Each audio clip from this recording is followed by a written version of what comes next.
नमस्कार। खबरां दी इस बुलेटिन च तुहाडा स्वागत। मैं हां परमिंदर कौर। पहलां पेश ने चोणवीआं खबरां। देश के साबका अफसर शाहां दा एक ग्रुप केंद्र के खेती सुधार कानून के हक विच नितरिया। सूचना ते प्रसारण मंत्री प्रकाश जावड़ेकर ने खेती कानूनां दा सियासीकरण दा लगाया इल्जाम। खेतीबाड़ी मंत्रालय ने कहा कि बीते दिनी पंजाब ते हरियाणा के किसानों तो 5,635 मीट्रिक टन झोना घट्टो घट्ट समर्थन मुल ते खरीदिया गया। बाकी सूबਿਆਂ 'ਚ ਝੋਨੇ की खरीद अज तो शुरू। कपाह की खरीद 1 अक्तूबर तो। प्रधानमंत्री नरेंद्र मोदी ते डेनमार्क के प्रधानमंत्री मैट फ्रैडरिक्सन विचाले दुबला वर्चुअल शिखर सम्मेलन। प्रधानमंत्री ने कहा कि कोरोना महामारी खिलाफ वैक्सीन विकसित करने लिए इक्को जी सोच वाले देशों का सहयोग जरूरी। रक्षा खरीद कौंसल ने भारतीय फौज लिए 2,290 करोड़ रुपए की लागत नाल लोड़ींदा साजो समान खरीदण नूं दित्ती मंजूरी। केंद्रीय सेहत ते परिवार भलाई मंत्री डॉक्टर हर्षवर्धन ने ICMR के वैक्सीन वैब पोर्टल ते राष्ट्रीय क्लीनिकल रजिस्ट्री की कीती शुरुआत। श्रोमणी गुरुद्वारा प्रबंधक कमेटी वालों साल 2020-21 का 9 अरब 81 करोड़ 94,80,500 रुपए का सालाना बजट पास।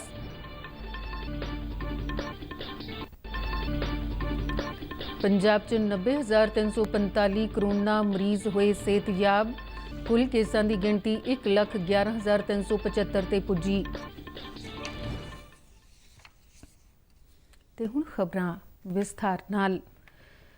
देश के साबका अफसर शाहां दा एक ग्रुप केंद्र वालों लिआंदे गए खेती सुधार कानून के हक विच नितरिया है।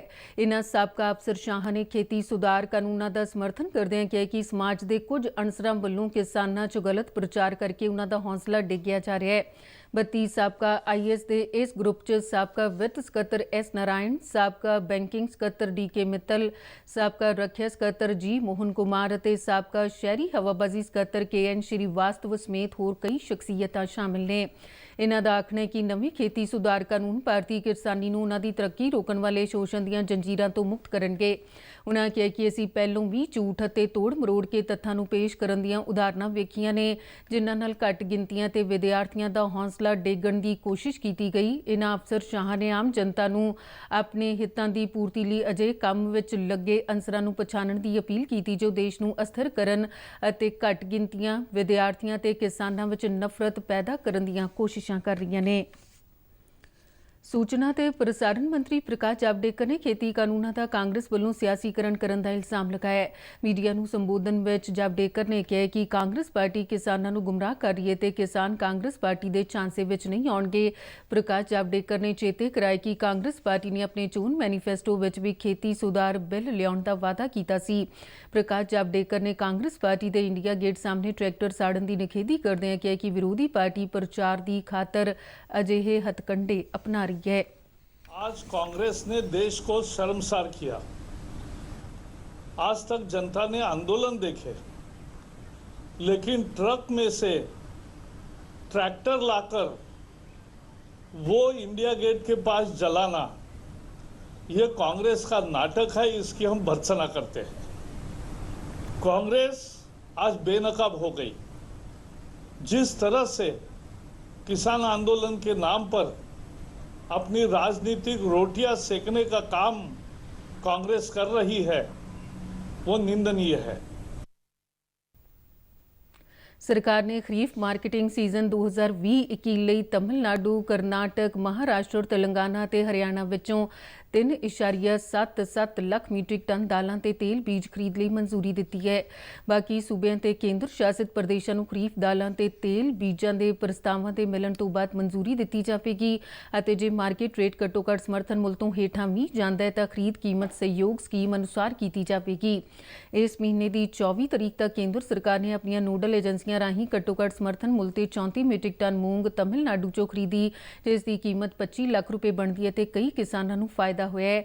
ਇਵੇਂ ਹੀ ਕਰਨਾਟਕ ਅਤੇ ਤਮਿਲਨਾਡੂ ਦੇ 3961 ਕਿਸਾਨਾਂ ਨੂੰ ਫਾਇਦਾ ਪਹੁੰਚਾਉਣ ਲਈ 5099 ਮੀਟ੍ਰਿਕ ਟਨ ਕੋਪਰਾ ਖਰੀਦਿਆ ਗਿਆ, ਜਿਸ ਦਾ ਘੱਟੋ-ਘੱਟ ਸਮਰਥਨ ਮੁੱਲ 22 ਕਰੋੜ ਤੋਂ ਜ਼ਿਆਦਾ ਬਣਦਾ ਹੈ। ਖੇਤੀਬਾੜੀ ਮੰਤਰਾਲੇ ਨੇ ਕਿਹਾ ਕਿ ਬੀਤੇ ਕੱਲ ਤੱਕ ਪੰਜਾਬ ਤੇ ਹਰਿਆਣਾ ਦੇ ਕਿਸਾਨਾਂ ਤੋਂ 5635 ਮੀਟ੍ਰਿਕ ਟਨ ਝੋਨਾ ਖਰੀਦਿਆ ਗਿਆ, ਜਿਸ ਦੀ ਕੀਮਤ ਘੱਟੋ-ਘੱਟ ਸਮਰਥਨ ਮੁੱਲ 1868 ਰੁਪਏ ਪ੍ਰਤੀ ਕੁਇੰਟਲ ਦਿੱਤਾ ਗਿਆ ਹੈ। ਬਾਕੀ ਸੂਬਿਆਂ ਵਿੱਚ ਵੀ ਝੋਨੇ ਦੀ ਖਰੀਦ ਅੱਜ ਤੋਂ ਸ਼ੁਰੂ ਹੋ ਰਹੀ ਹੈ ਤੇ ਕਪਾਹ ਦੀ ਖਰੀਦ 1 ਅਕਤੂਬਰ ਤੋਂ ਹੋਵੇਗੀ। Indian farmers fertiliser cooperative limited IFFCO ਨੇ ਫਿਰ ਕਿਹਾ ਹੈ ਕਿ ਡੀਏਪੀ ਤੇ ਐਨਪੀਕੇ ਖਾਦਾਂ ਦੀ ਵੱਧ ਤੋਂ ਵੱਧ ਪ੍ਰਚੂਨ ਕੀਮਤ ਵਧਾਉਣ ਦੀ ਕੋਈ ਯੋਜਨਾ ਨਹੀਂ ਹੈ। ਇਫਕੋ ਦੇ ਮੈਨੇਜਿੰਗ ਡਾਇਰੈਕਟਰ ਯੂਐਸ ਅਵਸਥੀ ਨੇ ਕਿਹਾ ਕਿ ਬੇਸ਼ੱਕ ਅੰਤਰਰਾਸ਼ਟਰੀ ਬਾਜ਼ਾਰ ਵਿੱਚ ਕੱਚੇ ਮਾਲ ਦੀਆਂ ਕੀਮਤਾਂ 'ਚ ਭਾਰੀ ਵਾਧਾ ਹੋਇਆ ਹੈ, ਫਿਰ ਵੀ ਅਸੀਂ ਖਾਦਾਂ ਦੀ ਕੀਮਤ 'ਚ ਵਾਧਾ ਨਹੀਂ ਕਰ ਰਹੇ। ਉਨ੍ਹਾਂ ਕਿਹਾ ਕਿ ਹਾੜੀ ਦੇ ਸੀਜ਼ਨ ਦੌਰਾਨ ਡੀਏਪੀ ਤੇ ਐਨਪੀਕੇ ਖਾਦਾਂ ਦੀ ਵੱਧ ਤੋਂ ਵੱਧ ਪ੍ਰਚੂਨ ਕੀਮਤ ਵਧਾਉਣ ਦੀ ਕੋਈ ਯੋਜਨਾ ਨਹੀਂ, ਕਿਉਂਕਿ ਇਫਕੋ ਦਾ ਮਕਸਦ ਕਿਸਾਨੀ ਭਾਈਚਾਰੇ ਲਈ ਖੇਤੀ ਲਾਗਤ ਘਟਾ ਕੇ ਉਨ੍ਹਾਂ ਦੀ ਸੇਵਾ ਕਰਨਾ ਹੈ। ਇਫਕੋ ਇੱਕ ਪ੍ਰਮੁੱਖ ਸਹਿਕਾਰੀ ਸਭਾ ਹੈ ਜੋ ਖਾਦਾਂ ਦੇ ਨਿਰਮਾਣ ਅਤੇ ਮੰਡੀਕਰਨ ਦੇ ਕਾਰੋਬਾਰ 'ਚ ਲੱਗੀ ਹੋਈ ਹੈ। ਪ੍ਰਧਾਨ ਮੰਤਰੀ ਨਰਿੰਦਰ ਮੋਦੀ ਅਤੇ ਡੈਨਮਾਰਕ ਦੇ ਪ੍ਰਧਾਨ ਮੰਤਰੀ ਮੈਟ ਫ੍ਰੈਡਰਿਕਸਨ ਵਿਚਾਲੇ ਕੱਲ ਦੁਵੱਲੇ ਮਾਮਲਿਆਂ ਬਾਰੇ ਇੱਕ ਵਰਚੁਅਲ ਸਮਾਗਮ ਹੋਇਆ। ਸਮਾਗਮ ਦੇ ਸ਼ੁਰੂ 'ਚ ਨਰਿੰਦਰ ਮੋਦੀ ਨੇ ਕਿਹਾ ਕਿ ਵਰਚੁਅਲ ਸਮਾਗਮ ਕੇਵਲ ਭਾਰਤ ਅਤੇ ਡੈਨਮਾਰਕ ਸਬੰਧਾਂ ਲਈ ਹੀ ਫਾਇਦੇਮੰਦ ਨਹੀਂ, ਬਲਕਿ ਦਰਪੇਸ਼ ਵਿਸ਼ਵ ਚੁਣੌਤੀਆਂ ਲਈ ਇੱਕ ਸਾਂਝੀ ਪਹੁੰਚ ਅਪਣਾਉਣ ਵਿੱਚ ਸਹਾਈ ਹੋਵੇਗਾ। ਉਨ੍ਹਾਂ ਕਿਹਾ ਕਿ ਕੁਝ ਮਹੀਨੇ ਪਹਿਲਾਂ ਦੋਵੇਂ ਧਿਰਾਂ ਨੇ ਭਾਰਤ ਡੈਨਮਾਰਕ ਸਹਿਯੋਗ ਕਈ ਪੱਖਾਂ 'ਚ ਵਧਾਉਣ ਬਾਰੇ ਵਿਸਥਾਰਪੂਰਵਕ ਚਰਚਾ ਕੀਤੀ ਸੀ ਤੇ ਹੁਣ ਇਸ ਵਰਚੁਅਲ ਸੰਮੇਲਨ ਰਾਹੀਂ ਉਨ੍ਹਾਂ ਵਿਚਾਰਾਂ ਨੂੰ ਇੱਕ ਨਵੀਂ ਦਿਸ਼ਾ ਤੇ ਗਤੀ ਦਿੱਤੀ ਜਾ ਰਹੀ ਹੈ। ਸ਼੍ਰੀ ਮੋਦੀ ਨੇ ਕਿਹਾ ਕਿ ਪਿਛਲੇ ਕੁਝ ਮਹੀਨਿਆਂ 'ਚ ਸਪਸ਼ਟ ਹੋ ਗਿਆ ਕਿ ਇੱਕੋ ਜਿਹੀ ਸੋਚ ਵਾਲੇ ਦੇਸ਼ਾਂ ਨੂੰ ਇਕੱਠੇ ਹੋ ਕੇ ਕੰਮ ਕਰਨਾ ਕਿੰਨਾ ਮਹੱਤਵਪੂਰਨ ਹੈ। ਉਨ੍ਹਾਂ ਕਿਹਾ ਕਿ ਇੱਕੋ ਜਿਹੀ ਸੋਚ ਵਾਲੇ ਦੇਸ਼ਾਂ ਦਾ ਸਹਿਯੋਗ ਕਰੋਨਾ ਮਹਾਮਾਰੀ ਨਾਲ ਨਜਿੱਠਣ ਲਈ ਵੈਕਸੀਨ ਵਿਕਸਿਤ ਕਰਨ ਵਿੱਚ ਸਹਾਈ ਹੋਵੇਗਾ। ਪ੍ਰਧਾਨ ਮੰਤਰੀ ਨੇ ਕਿਹਾ ਕਿ ਕੋਵਿਡ-19 ਮਹਾਮਾਰੀ ਨੇ ਸਾਹਮਣੇ ਲਿਆਂਦਾ ਹੈ ਕਿ ਵਿਸ਼ਵ ਸਪਲਾਈ ਚੇਨ ਲਈ ਇੱਕੋ ਸਰੋਤ ਤੇ ਨਿਰਭਰ ਕਰਨਾ ਖਤਰੇ ਵਾਲੀ ਗੱਲ ਹੈ। ਉਨ੍ਹਾਂ ਕਿਹਾ ਕਿ ਭਾਰਤ, ਜਾਪਾਨ ਅਤੇ ਆਸਟ੍ਰੇਲੀਆ ਨਾਲ ਮਿਲ ਕੇ ਸਪਲਾਈ ਚੇਨ 'ਚ ਵਿਭਿੰਨਤਾ ਤੇ ਲਚਕੀਲਾਪਨ ਲਿਆਉਣ ਲਈ ਮਿਲ ਕੇ ਕੰਮ ਕਰ ਰਿਹਾ ਹੈ ਅਤੇ ਬਾਕੀ ਇੱਕੋ ਜਿਹੀ सोच वाले देश भी इस यत्न में शामिल हो सकते हैं। महीनों की घटनाओं ने यह स्पष्ट कर दिया है कि हमारे जैसे लाइक माइंडेड देशों का जो एक रूल्स बेस्ड, ट्रांसपेरेंट, ह्यूमैनिटेरियन और डेमोक्रेटिक वैल्यू सिस्टम शेयर करते हैं, साथ मिलकर काम करना कितना आवश्यक है। वैक्सीन डेवलपमेंट में भी लाइक माइंडेड कंट्रीज के बीच कोलैबोरेशन से इस पैंडेमिक से निपटने में मदद मिलेगी। ਡੈਨਮਾਰਕ ਦੇ ਪ੍ਰਧਾਨ ਮੰਤਰੀ ਮੈਟ ਫ੍ਰੈਡਰਿਕਸਨ ਨੇ ਦੁਵੱਲੇ ਸੰਮੇਲਨ ਦੇ ਸ਼ੁਰੂ 'ਚ ਬੋਲਦਿਆਂ ਕਿਹਾ ਕਿ ਇਹ ਸੰਮੇਲਨ ਦੁਵੱਲੇ ਸਬੰਧਾਂ ਅਤੇ ਭਵਿੱਖਤ ਗ੍ਰੀਨ ਸਟ੍ਰੈਟੇਜਿਕ ਪਾਰਟਨਰਸ਼ਿਪ ਸਮਝੌਤੇ ਲਈ ਇੱਕ ਹੋਰ ਮੀਲ ਪੱਥਰ ਸਾਬਤ ਹੋਵੇਗਾ। ਉਨ੍ਹਾਂ ਕਿਹਾ ਕਿ ਕੋਵਿਡ-19 ਨੇ ਸਾਡੇ ਸਾਰਿਆਂ ਸਾਹਮਣੇ ਚੁਣੌਤੀ ਪੇਸ਼ ਕੀਤੀ ਹੈ, ਜਿਸ ਨਾਲ ਸਾਨੂੰ ਸਾਰਿਆਂ ਨੂੰ ਇਕੱਠੇ ਹੋ ਕੇ ਨਜਿੱਠਣਾ ਪੈਣਾ ਹੈ। ਰੱਖਿਆ ਖਰੀਦ ਕੌਂਸਲ ਨੇ 2290 ਕਰੋੜ ਰੁਪਏ ਦੀ ਕੀਮਤ ਦਾ ਭਾਰਤੀ ਫੌਜ ਲਈ ਵੱਖੋ-ਵੱਖ ਲੋੜੀਂਦਾ ਸਾਜ਼ੋ ਸਮਾਨ ਖਰੀਦਣ ਲਈ ਮਨਜ਼ੂਰੀ ਦਿੱਤੀ ਹੈ। ਇਹ ਖਰੀਦ ਘਰੇਲੂ ਉਦਯੋਗ ਅਤੇ ਵਿਦੇਸ਼ੀ ਵਿਕਰੇਤਾ ਤੋਂ ਕੀਤੀ ਜਾਵੇਗੀ। ਡਿਫੈਂਸ ਖਰੀਦ ਕੌਂਸਲ ਦੀ ਕੱਲ ਨਵੀਂ ਦਿੱਲੀ 'ਚ ਹੋਈ ਮੀਟਿੰਗ ਦੀ ਪ੍ਰਧਾਨਗੀ ਰੱਖਿਆ ਮੰਤਰੀ ਰਾਜਨਾਥ ਸਿੰਘ ਨੇ ਕੀਤੀ ਹੈ। ਭਾਰਤੀ ਖਰੀਦੋ ਸ਼੍ਰੇਣੀ ਤਹਿਤ ਰੱਖਿਆ ਖਰੀਦ ਕੌਂਸਲ ਨੇ ਸਟੈਟਿਕ 10 ਰਿਸੀਵਰ ਸੈੱਟ ਅਤੇ ਸਮਾਰਟ ਐਂਟੀ ਏਅਰਫੀਲਡ ਵੈਪਨ ਖਰੀਦਣ ਲਈ ਮਨਜ਼ੂਰੀ ਦਿੱਤੀ ਹੈ। HF ਰੇਡੀਓ ਸੈਟਸ ਫੌਜ ਅਤੇ ਹਵਾਈ ਸੈਨਾ ਦੀਆਂ ਫੀਲਡ ਇਕਾਈਆਂ ਦੇ ਸਹਿਜ ਸੰਚਾਰ ਨੂੰ ਸਮਰੱਥ ਬਣਾਏਗਾ ਤੇ ਇਹ ਸਾਜ਼ੋ ਸਮਾਨ 540 ਕਰੋੜ ਰੁਪਏ ਲਾਗਤ ਨਾਲ ਖਰੀਦਿਆ ਜਾਵੇਗਾ। Smart anti air field weapon ਲਗਭਗ 970 ਕਰੋੜ ਰੁਪਏ ਦੀ ਲਾਗਤ ਨਾਲ ਖਰੀਦੇ ਜਾਣਗੇ ਤੇ ਨੇਵੀ ਅਤੇ ਜਲ ਸੈਨਾ ਤੇ ਹਵਾਈ ਸੈਨਾ ਦੀ ਫਾਇਰ ਪਾਵਰ ਨੂੰ ਵਧਾਉਣਗੇ। ਇਸ ਤੋਂ ਇਲਾਵਾ ਫੌਜ ਦੀਆਂ ਮੋਹਰਲੀ ਕਤਾਰ ਦੇ ਕੰਮ ਕਰਨ ਵਾਲੀਆਂ ਫੌਜੀ ਟੁਕੜੀਆਂ ਨੂੰ ਲੈਸ ਕਰਨ ਲਈ ਰੱਖਿਆ ਖਰੀਦ ਕੌਂਸਲ ਨੇ ਸਿਗ ਸਾਲਟ ਰਾਈਫਲਸ ਲਗਭਗ 780 ਕਰੋੜ ਰੁਪਏ ਦੀ ਲਾਗਤ ਨਾਲ ਖਰੀਦਣ ਨੂੰ ਵੀ ਮਨਜ਼ੂਰੀ ਦਿੱਤੀ ਹੈ। ਸਰਕਾਰ ਨੇ ਚੀਨ ਵੱਲੋਂ ਦਵਾਈਆਂ ਨਾਲ ਸੰਬੰਧਿਤ ਕੱਚੇ ਮਾਲ ਜਿਵੇਂ ਸੇਫਟਰੀ ਐਕਸੋਨ ਸੋਡੀਅਮ ਸਟਰਾਇਲ ਨੂੰ ਕਥਿਤ ਤੌਰ ਤੇ ਡੰਪ ਕਰਨ ਦੀ ਜਾਂਚ ਸ਼ੁਰੂ ਕਰ ਦਿੱਤੀ ਹੈ। ਨੈਕਟਰ ਲਾਈਫ ਸਾਇੰਸਜ਼ ਅਤੇ ਸਟਰਾਇਲ ਇੰਡੀਆ ਨੇ ਵਣਜ ਮੰਤਰਾਲੇ ਦੇ ਜਾਂਚ ਅੰਗ directorate general of trade remedies ਨੂੰ ਇਸ ਬਾਰੇ ਜਾਂਚ ਕਰਨ ਲਈ ਇੱਕ ਅਰਜ਼ੀ ਦਿੱਤੀ ਸੀ। ਘਰੇਲੂ ਨਿਰਮਾਤਾਵਾਂ ਨੇ ਵੀ ਇਸ ਮੁੱਦੇ ਦੀ ਜਾਂਚ ਦੀ ਮੰਗ ਕੀਤੀ ਹੈ। ਅਰਜ਼ੀਕਰਤਾਵਾਂ ਨੇ ਕਿਹਾ ਕਿ ਚੀਨ ਤੋਂ ਦਰਾਮਦ ਕਰਕੇ ਡੰਪ ਕਰਨ ਨਾਲ ਘਰੇਲੂ ਉਦਯੋਗ ਨੂੰ ਨੁਕਸਾਨ ਪਹੁੰਚ ਰਿਹਾ ਹੈ। ਉਨ੍ਹਾਂ ਨੇ ਦਰਾਮਦ ਉੱਤੇ ਐਂਟੀ ਡੰਪਿੰਗ ਡਿਊਟੀ ਲਗਾਉਣ ਦੀ ਬੇਨਤੀ ਕੀਤੀ ਹੈ। ਡਾਇਰੈਕਟੋਰੇਟ ਚੀਨ ਤੋਂ ਆਏ ਕਥਿਤ ਡੰਪ ਕੀਤੇ ਗਏ ਕੱਚੇ ਮਾਲ ਦਾ ਅਸਰ, ਮਾਤਰਾ ਤੇ ਹੋਂਦ ਬਾਰੇ ਜਾਂਚ ਕਰੇਗਾ। ਇਸ ਦਾ ਅਗਰ ਕੋਈ ਅਸਰ ਘਰੇਲੂ ਨਿਰਮਾਤਾਵਾਂ ਤੇ ਨਜ਼ਰ ਆਉਂਦਾ ਹੈ ਤੇ ਇਸ ਉੱਪਰ ਐਂਟੀ ਡੰਪਿੰਗ ਡਿਊਟੀ ਦੀ ਸਿਫਾਰਿਸ਼ ਵੀ ਕੀਤੀ ਜਾ ਸਕਦੀ ਹੈ। ਕੇਂਦਰੀ ਸਿਹਤ ਤੇ ਪਰਿਵਾਰ ਭਲਾਈ ਮੰਤਰੀ ਡਾਕਟਰ ਹਰਸ਼ਵਰਧਨ ਨੇ ਕੋਵਿਡ-19 ਲਈ ਭਾਰਤੀ ਡਾਕਟਰੀ ਖੋਜ ਪ੍ਰੀਸ਼ਦ ICMR ਦੇ ਵੈਕਸੀਨ ਵੈਬ ਪੋਰਟਲ ਅਤੇ ਰਾਸ਼ਟਰੀ ਕਲੀਨਿਕਲ ਰਜਿਸਟਰੀ ਦੀ ਸ਼ੁਰੂਆਤ ਕੀਤੀ। ਇਹ ਵੈਕਸੀਨ ਵੈਬ ਪੋਰਟਲ ਭਾਰਤ ਅਤੇ ਵਿਦੇਸ਼ਾਂ 'ਚ ਕੋਵਿਡ-19 ਲਈ ਵੈਕਸੀਨ ਦੇ ਵਿਕਾਸ ਨਾਲ ਸੰਬੰਧਿਤ ਜਾਣਕਾਰੀ ਪ੍ਰਦਾਨ ਕਰੇਗਾ। ਰਾਸ਼ਟਰੀ ਕੋਵਿਡ-19 ਕਲੀਨਿਕਲ ਰਜਿਸਟਰੀ ਭਾਰਤ ਵਿੱਚ ਪ੍ਰਯੋਗਸ਼ਾਲਾ ਜਾਂਚ, ਇਲਾਜ ਪ੍ਰਬੰਧਨ, ਨਵਾਚਾਰ ਅਤੇ ਹਸਪਤਾਲ ਵਿੱਚ ਭਰਤੀ ਕੋਵਿਡ ਮਰੀਜ਼ਾਂ ਦੇ ਨਤੀਜਿਆਂ ਬਾਰੇ ਅੰਕੜੇ ਇਕੱਤਰ ਕਰੇਗੀ। ਇਸ ਮੌਕੇ ਡਾਕਟਰ ਹਰਸ਼ਵਰਧਨ ਨੇ ਕਿਹਾ ਕਿ ਕੋਵਿਡ-19 ਲਈ ਵੈਕਸੀਨ ਬਾਰੇ ਜਾਣਨ ਲਈ ਲੋਕ ਉਤਾਵਲੇ ਨੇ। ਉਨ੍ਹਾਂ ਕਿਹਾ ਕਿ ਵੈਕਸੀਨ ਦੇ ਵਿਕਾਸ ਬਾਰੇ ਸਹੀ ਜਾਣਕਾਰੀ ਪਾਰਦਰਸ਼ੀ ਢੰਗ ਨਾਲ ਪ੍ਰਦਾਨ ਕੀਤੀ ਜਾਣੀ ਚਾਹੀਦੀ ਹੈ। ਰੋਜ਼ਾਨਾ ਜੀਵਨ 'ਚ ਉਚਿਤ ਪੋਸ਼ਣ ਅਤੇ ਅਨੁਸ਼ਾਸਨ ਦੇ ਮਹੱਤਵ ਤੇ ਬੋਲਦਿਆਂ ਸਿਹਤ ਮੰਤਰੀ ਨੇ ਕਿਹਾ ਕਿ ਪੋਸ਼ਣ ਦੀਆਂ ਖਰਾਬ ਆਦਤਾਂ ਲੋਕਾਂ, ਖਾਸ ਕਰਕੇ ਨੌਜਵਾਨਾਂ ਦੀ ਸਿਹਤ ਨੂੰ ਨੁਕਸਾਨ ਪਹੁੰਚਾ ਰਹੀਆਂ ਨੇ। ਉਨ੍ਹਾਂ ਲੋਕਾਂ ਨੂੰ ਸਿਹਤਮੰਦ ਜੀਵਨ ਸ਼ੈਲੀ ਬਾਰੇ ਜਾਗਰੂਕ ਕਰਨ ਲਈ eat right movement, fit India movement ਅਤੇ ਪੋਸ਼ਣ ਅਭਿਆਨ ਵਰਗੇ ਕਦਮਾਂ ਦੀ ਸ਼ਲਾਘਾ ਕੀਤੀ। Take care of two issues in the country, right nutrition for the people and right lifestyle habits about physical activity and all, we can actually take care of the major part of the health.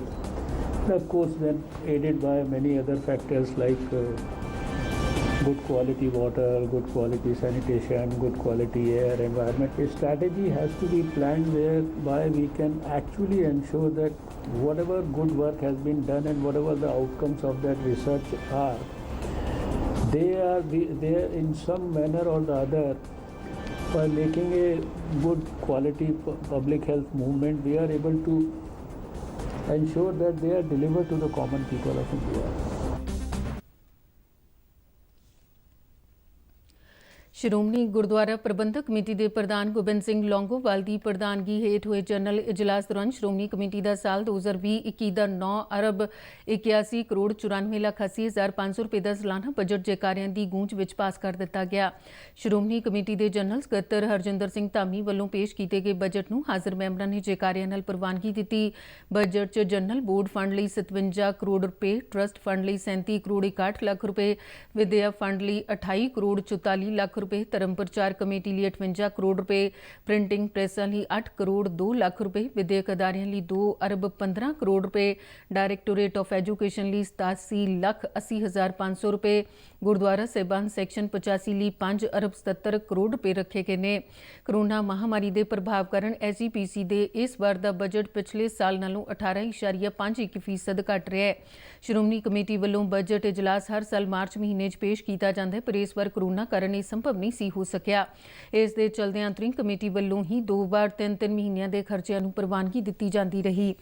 Budget ਇਜਲਾਸ ਮਗਰੋਂ ਪੱਤਰਕਾਰਾਂ ਨਾਲ ਗੱਲਬਾਤ ਦੌਰਾਨ Shiromani committee ਦੇ ਪ੍ਰਧਾਨ ਭਾਈ ਗੋਬਿੰਦ ਸਿੰਘ ਲੌਂਗੋਵਾਲ ਨੇ budget ਦੀ ਪ੍ਰਸ਼ੰਸਾ ਕਰਦਿਆਂ ਕਿਹਾ ਕਿ ਬੇਸ਼ੱਕ ਬਜਟ ਕਰੋਨਾ ਕਾਰਨ ਪ੍ਰਭਾਵਿਤ ਹੋਇਆ, ਪਰ ਫਿਰ ਵੀ ਬਜਟ ਸੰਗਤਾਂ ਦੀਆਂ ਭਾਵਨਾਵਾਂ ਦੀ ਤਰਜਮਾਨੀ ਕਰਦਾ ਹੈ ਤੇ ਇਸ ਵਿੱਚ ਹਰ ਪੱਖ ਨੂੰ ਤਵੱਜੋ ਦਿੱਤੀ ਗਈ ਹੈ।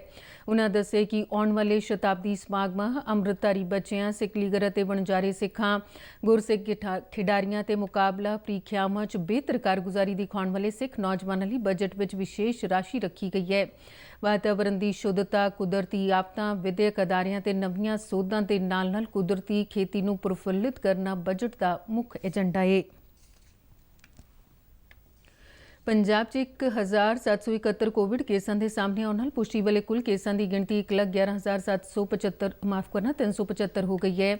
ਸੂਬੇ ਦੇ ਸਿਹਤ ਮਹਿਕਮੇ ਵੱਲੋਂ ਜਾਰੀ ਮੀਡੀਆ ਬੁਲੇਟਿਨ ਮੁਤਾਬਿਕ ਬੀਤੇ ਦਿਨੀ 68 ਮੌਤਾਂ ਦਰਜ ਕੀਤੀਆਂ ਗਈਆਂ, ਜਿਸ ਨਾਲ ਮਰਨ ਵਾਲਿਆਂ ਦੀ ਕੁੱਲ ਗਿਣਤੀ 3,284 ਹੋ ਗਈ ਹੈ। ਬੀਤੇ ਦਿਨੀ ਲੁਧਿਆਣਾ 'ਚ 138, ਅੰਮ੍ਰਿਤਸਰ 'ਚ 180, ਮੋਹਾਲੀ 'ਚ 127, ਜਲੰਧਰ 101, ਪਟਿਆਲਾ 'ਚ 76 ਨਵੇਂ ਕਰੋਨਾ ਮਾਮਲਿਆਂ ਦੀ ਪੁਸ਼ਟੀ ਹੋਈ, ਜਦਕਿ ਗੁਰਦਾਸਪੁਰ ਵਿੱਚ 88, ਹੁਸ਼ਿਆਰਪੁਰ 'ਚ 72 ਅਤੇ ਤੇ ਪਠਾਨਕੋਟ 'ਚ 79 ਨਵੇਂ ਮਾਮਲੇ ਸਾਹਮਣੇ ਆਏ ਨੇ। ਮੀਡੀਆ ਬੁਲੇਟਿਨ ਮੁਤਾਬਿਕ ਪੰਜਾਬ 'ਚ 90,345 ਮਰੀਜ਼ਾਂ ਨੂੰ ਸਿਹਤਯਾਬ ਹੋਣ ਮਗਰੋਂ ਹਸਪਤਾਲ ਤੋਂ ਛੁੱਟੀ ਦਿੱਤੀ ਗਈ ਹੈ। ਬੀਤੇ ਦਿਨੀ 2033 ਮਰੀਜ਼ ਕੋਰੋਨਾ ਤੋਂ ਠੀਕ ਹੋਏ। ਪੰਜਾਬ 'ਚ ਮਹਾਮਾਰੀ ਦੇ ਇਸ ਵੇਲੇ 17,746 ਐਕਟਿਵ ਕੇਸ ਨੇ, ਜਿਨ੍ਹਾਂ ਵਿੱਚੋਂ 68 ਦੀ ਸਥਿਤੀ ਗੰਭੀਰ ਬਣੀ ਹੋਈ ਹੈ ਤੇ ਉਹਨਾਂ ਨੂੰ ਵੈਂਟੀਲੇਟਰ ਤੇ ਰੱਖਿਆ ਗਿਆ ਹੈ। ਪੰਜਾਬ 'ਚ ਹੁਣ ਤੱਕ 17,86,627 ਜਾਂਚ ਟੈਸਟ ਕੀਤੇ ਜਾ ਚੁੱਕੇ ਨੇ। ਪੰਜਾਬ ਦੇ ਸਾਬਕਾ ਡੀਜੀਪੀ ਸੁਮੇਧ ਸਿੰਘ ਸੈਣੀ ਮੁਹਾਲੀ 'ਚ 1991 ਦੇ ਬਲਵੰਤ ਸਿੰਘ ਮੁਲਤਾਨੀ ਲਾਪਤਾ ਮਾਮਲੇ ਦੇ ਸਬੰਧ ਵਿੱਚ ਵਿਸ਼ੇਸ਼ ਜਾਂਚ ਟੀਮ ਅੱਗੇ ਪੇਸ਼ ਹੋਏ। ਵਿਸ਼ੇਸ਼ ਜਾਂਚ ਟੀਮ ਵੱਲੋਂ ਸੁਮੇਧ ਸਿੰਘ ਸੈਣੀ ਨੂੰ ਮਟੌਰ ਪੁਲਿਸ ਸਟੇਸ਼ਨ ਵਿਖੇ ਜਾਂਚ 'ਚ ਸ਼ਾਮਲ ਹੋਣ ਲਈ ਸੰਮਨ ਭੇਜੇ ਗਏ ਸਨ। ਸੁਮੇਧ ਸੈਣੀ ਕੱਲ੍ਹ ਸਵੇਰੇ ਕੋਈ 11 ਵਜੇ ਮਟੌਰ ਪੁਲਿਸ ਸਟੇਸ਼ਨ ਪਹੁੰਚੇ। ਇਸ ਤੋਂ ਪਹਿਲਾਂ 23 ਸਤੰਬਰ ਨੂੰ ਸਾਬਕਾ ਡੀਜੀਪੀ ਸੁਮੇਧ ਸਿੰਘ ਸੈਣੀ ਵਿਸ਼ੇਸ਼ ਜਾਂਚ ਟੀਮ ਅੱਗੇ ਪੇਸ਼ ਨਹੀਂ ਸੀ ਹੋਏ। ਸੁਪਰੀਮ ਕੋਰਟ ਵੱਲੋਂ ਮੁਲਤਾਨੀ ਮਾਮਲੇ ਸੁਮੇਧ ਸਿੰਘ ਸੈਣੀ ਨੂੰ ਗ੍ਰਿਫਤਾਰੀ ਤੋਂ ਅੰਤਰਿਮ ਰਾਹ ਦਿੱਤੀ ਗਈ ਸੀ। ਪਿਛਲੇ ਮਹੀਨੇ ਪੁਲਿਸ ਵੱਲੋਂ ਬਲਵੰਤ ਸਿੰਘ ਮੁਲਤਾਨੀ ਅਗਵਾ ਤੇ ਲਾਪਤਾ ਮਾਮਲੇ ਦੀ FIR 'ਚ ਹੱਤਿਆ ਦੀ ਧਾਰਾ 302 ਵੀ ਜੋੜ ਦਿੱਤੀ ਗਈ ਸੀ। ਇਸ ਮਾਮਲੇ 'ਚ 2 ਸਹਿ ਦੋਸ਼ੀ ਚੰਡੀਗੜ੍ਹ ਪੁਲਿਸ ਦੇ ਸਾਬਕਾ ਇੰਸਪੈਕਟਰ ਜਗੀਰ ਸਿੰਘ ਅਤੇ ਸਾਬਕਾ ASI ਕੁਲਦੀਪ ਸਿੰਘ ਸਰਕਾਰੀ ਗਵਾਹ ਬਣ ਗਏ ਸਨ। 1982 ਬੈਚ ਦੇ IPS ਅਧਿਕਾਰੀ ਸੁਮੇਧ ਸਿੰਘ ਸੈਣੀ 2018 'ਚ ਭਾਰਤੀ ਪੁਲਿਸ ਸੇਵਾ ਤੋਂ ਸੇਵਾ ਮੁਕਤ ਹੋਏ ਸਨ। ਤੇ ਇਸ ਦੇ ਨਾਲ ਹੀ ਖਬਰਾਂ ਦੇ ਬੁਲੇਟਿਨ ਖਤਮ ਹੋਇਆ। ਨਮਸਕਾਰ।